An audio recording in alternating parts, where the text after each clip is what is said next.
Hey, too. This is Ben Yessel. How's it going?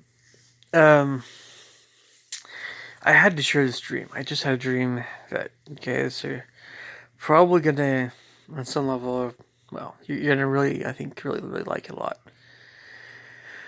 Um, or anyway, let's just get right into it here. Um, before I forget it, of course. As you know, as you guys know, if you watching my videos for a while, I'm a musician, and I do. There's a lot of things I do. Um, a lot of things. I'm actually a composer. That's probably my best area, music, but transcriptionist, and I have perfect pitch and all this stuff. I teach music like, lessons on composition, but also horn is my primary instrument and piano is a secondary instrument. So I play horn very well. Piano also well. Um, but I've been performing with Thalia Symphony. Thalia Symphony is an orchestra in Seattle for a little while. And so, of course, we haven't been having any rehearsals or performances for the last month or so in that ballpark. Maybe not quite a month, but right in that ballpark because of coronavirus. I think partly because of this situation, my brain is like asking my subconscious or my soul, right, is asking a whole bunch of questions and going through stuff. Like one of the things that has been kind of plaguing me throughout my entire life, well, at least ever since not my entire life, but ever since really my senior year in high school, it has to do with the way that musicians are classical musicians, I should say, are expected to act. There's a certain expectation, not just classical musicians, but classical, jazz. It's basically the academia thing. It's academia, classical music, and also academic jazz. Not like um, I don't know, any jazz musicians or any jazz that hasn't been influenced from colleges. I'll put it that way. Colleges and universities, because jazz outside of that is kind of different, somewhat. Yeah. Anyway, but yeah, it's the attitudes, it's the expectations of how you're supposed to act, um, with various circumstances and things that just happen that might happen, but probably in this case you'll see don't really wouldn't really happen very much in real life, but could happen still. So there's the expectations of how we're supposed to act, and there's things that we're just supposed to do. Period. Um, in the normal routine of having orchestra, rehearsals, and yeah. But no, I've been struggling with this because there's a lot of well, more in the past, but there's a lot of attitudes and things that have never, to me, um, seemed like the sort of way that I would typically act if I was just being myself. And we'll get to that here in a sec. So what have actually happened in the dream was that I was performing with an orchestra. It was kind of like the Lion Symphony, but it was kind of different. And it was some place I was sitting in Seattle, but it was definitely, my own place, my own whatever. It wasn't an actual location in Seattle, a concrete place. It looked different, but it was kind of Seattle-esque. And um, so it was an actual performance, And of course, like some of my other dreams like this, you probably guess so. My horn was somehow I had disassembled it and I had to reassemble it really quick. For some reason, it was just all over the place. And so I was like, oh my gosh, trying to scramble to get it all back together. And it was weird. And then my music, I had the music for what we were playing, but because I was trying to get my horn together, I couldn't really get up the music. Further, we had people in the audience in the theater that were shouting at the orchestra. This is the kicker. They were shouting at the orchestra, like saying things like "You suck," like that over and over. You suck, and it kind of sounded like one particular person that was doing this, but there was just a lot of murmuring and whispering and talking in the audience. And as you guys know, in classical music, this is something you just don't do ever. It's like something. it is it is an unforgivable sin. Right? Yeah, but yeah, you just don't do it in anything classical, and anything academic, in any kind of thing whatsoever. That way, rock is completely different, right? So many music, so many other kinds of music. It's just completely different kind of audience um, expectations. But in classical music, you're deathly silent, right? Um, at least that's been the case for a while now. A while, at least ever since I've been alive, but probably before then somewhat too. And if someone talks and shouts, it's kind of a thing where so much of this is due to arrogance in Europe and past, and then it spread to Asia in terms of all these attitudes. And we'll get to these attitudes bit by bit, but you know, if a person in the audience shouts or makes a lot of noise, at one time it was not considered polite, of course. But in Europe, it was like Europe is just different, I suppose. And I don't know. I probably shouldn't get into this right now. On with the dream. So basically, what happened was, as far as I was trying to figure out what was going on with everything, why the audience was acting the way they were, why everything seemed so impromptu and unorganized, right? And I can't remember who I was talking to, whether it was the conductor or one of the other musicians. And apparently, the audience how to go? The audience themselves were kind of like some of them were part of a different orchestra, and it wasn't like it was just a weird situation where some of the orchestra was expected to perform, but they didn't, and so we were there in place of them, and it was like something where there were some last minute changes to the program, and that musicians didn't always get that information in time, and so other people were a little bit the other musicians that were not coming in or had the wrong music or whatever. And so I was kind of saved by the bell in that respect. I don't know what was going on with my horn. You know, that's often the case in a lot of these dreams, is that something is wrong right when a performance happens, right? so so I was okay, but that way, but uh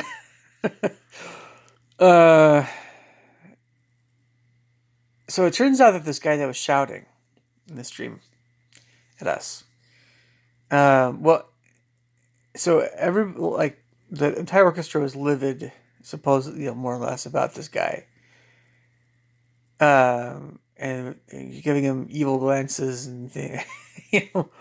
But here's the kicker. So and I was like, what just happened? Like, literally just had all these solos, and I was only able to come in on the very last note of the very last piece.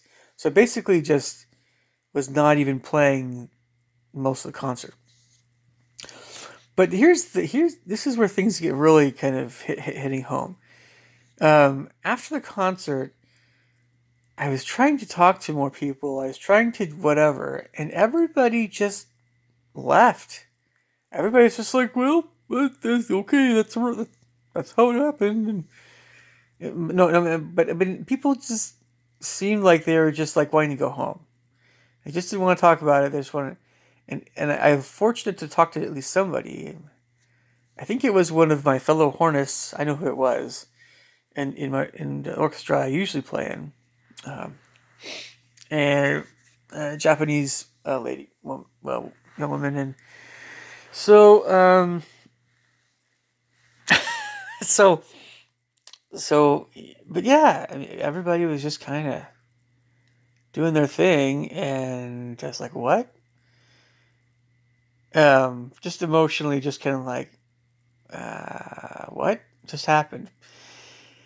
And, I remember I was trying to find the guy that was shouting at us, but everybody was just gone. There's just, And so here's just to wrap things up here. This is this is the kind of my, what's really going on here, kind of thing. And, there are other things that I need to talk about, of course, in other videos that are similar to this, and all this stuff. It's all connected,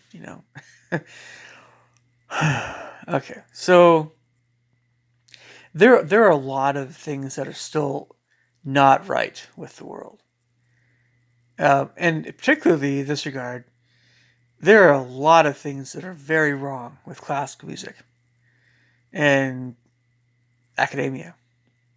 Very, very wrong. One of the biggest of these has to do with an expectation that everybody's going to act in certain ways, depending on how things go in a concert, or with musicians themselves in the orchestra, or whatever. It's expected that people are going to be offended, or they're going to act arrogantly, or they're going to not be empathetic, or not be understanding. They're going to be, oh, I'm so offended. And there's so many other behaviors kind of like this. Whether they're part of how you act if something unusual happens, or how you're expected to act. Something unusual happens, to how you tend to act when the orchestra is just doing its regular thing. So there's a lot of things that I've learned not to do in an orchestra setting, but that's only because it's just considered to be not what you do. And again, they have their roots in Europe. This is all Europe. As much as I love Europe, this is all a very European kind of thing. Southern Germany is where Swabia, Mannheim is where symphonies really got going. The whole orchestra culture started.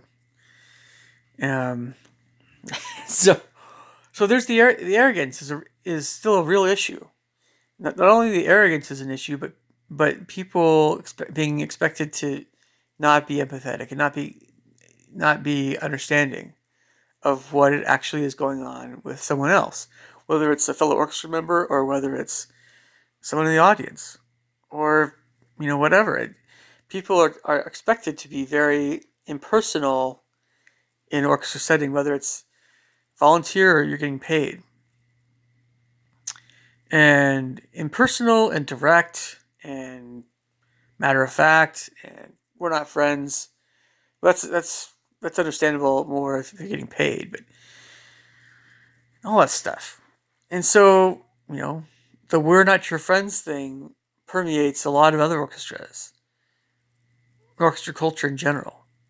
And even if you are getting paid in other jobs, you can still have friends at work. It's just there's certain things that you're not expected, they're not supposed to do still, but depends on the nature of the work, I suppose. But it's in orchestra, it's like um, people are just weird. And so if somebody actually is indeed a very kind, empathetic, nice person that you meet in an orchestra, even if you're getting paid outside of the orchestra, you can be whatever. In an orchestra, you have to be really focused and you can't talk and stuff. If you're, of course, if you're not getting paid, there's still that expectation that you have to act a certain way, but nobody's gonna give a rip if you whatever. So, but there's a certain discipline still involved with being on time and all this other stuff that is involved with the orchestra etiquette stuff. Which, yeah. No, you guys don't want to hear that. A lot of it makes sense, but some of it's kind of stupid in my opinion. Still, anyway, yes, it really is. It's academia and it's Europe, and I love Europe, but Europe is really weird sometimes. And these traditions, again, some of it's actually arrogance, in my opinion. Arrogance and just being a jerk.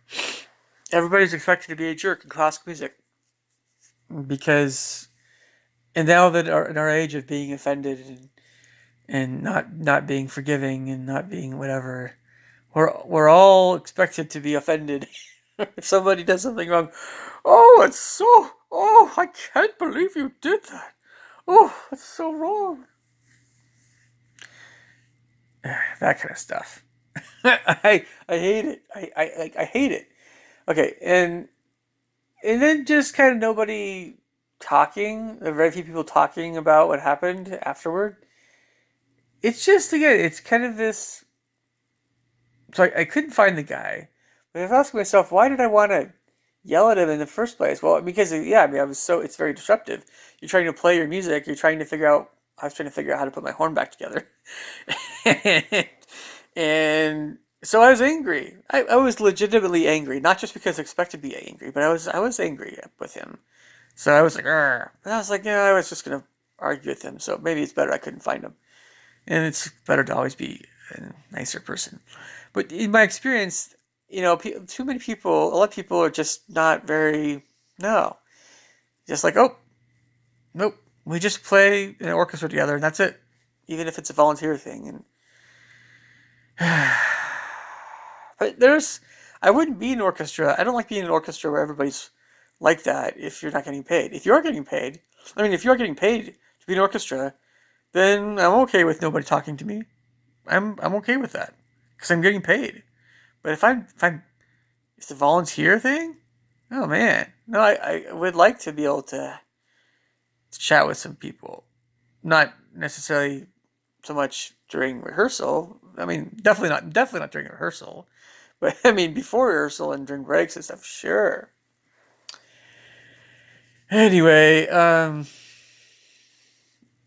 funny weird dream. My brain is asking this. I've never had that situation. I've never had that situation. It's all the things that could happen, right? I know you guys, vast majority of you guys probably watching this are not classical musicians, but there's a lot of things that are very anxiety provoking about being a musician. And being a composer, and that's why, a lot of people that know me well, it's like, just do composition, Ben. Oh man, just have that be your life. Like, I've gone too far with horn. I've too invested in private music lessons, teaching them, and to just put that all away. Period.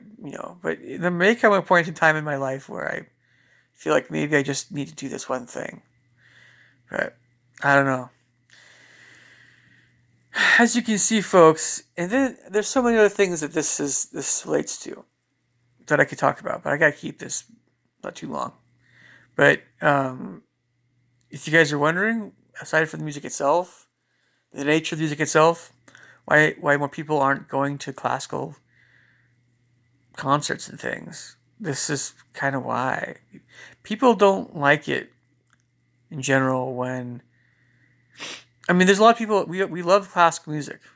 I mean, if we're musicians ourselves that have been involved with classical music, we like it. Otherwise, we wouldn't do it. But we truly love it. We love it. That's an understatement. We're passionate about it. If we're involved with it, I mean, it's some of us extremely so, and whether we're composers, or performers, or whatever, even film scoring folks, which kind of film scoring goes, it's a lot broader of a group of people that are involved with that, and kind of like the pop crowd, a lot of different types of pop music or soft rock or whatever. There's always different kinds of personalities that are more associated with listening to different kinds of music, and so we love it. But a lot of people that are coming to classical music concerts or could come, some people are still put off by the attitudes, and the attitudes are subtle. They're really, they're often just you have to kind of look for it. So it's just something that nobody's ever said, okay, this is just not cool. Let's just not do this anymore. Let's not act this way anymore. Let's not act offended when somebody, I don't know. You can, I can give you a list of all these things later that are like, oh, you're not supposed to do these things. But just to stop taking ourselves so seriously. Let's stop. Well, at least let's just stop with the being offended attitude, and let's stop with the